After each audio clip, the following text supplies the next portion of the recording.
So, yan guys, meron tayong fortune cookie. Ganito itsura niya, oh. Meron tayong 40 pieces. Pakita ko piyolis yung loob niya. So, yung loob nito is ganyan, oh. Mga cookie talaga siya, oh.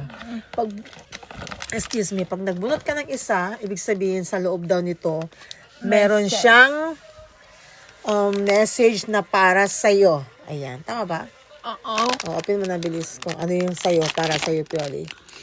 Ayan, oh. Ito siya. Please. Oh, ganito itsura niya. Oh, ayan. Okay. So, tingnan natin. Bilis, tingnan natin. Oh, ayan, oh.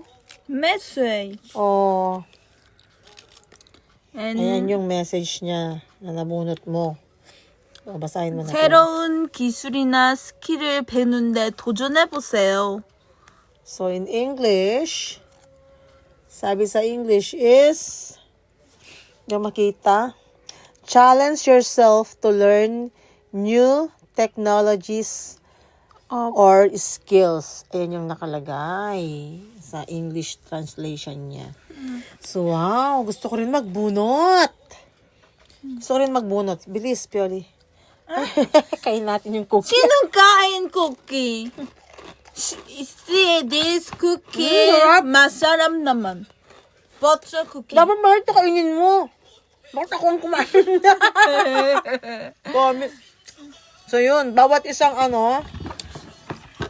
bawat isang cookie, meron nakalagay na message para sa'yo. Yung luck. Ayan. Ganito siya. Cool. Bye-bye!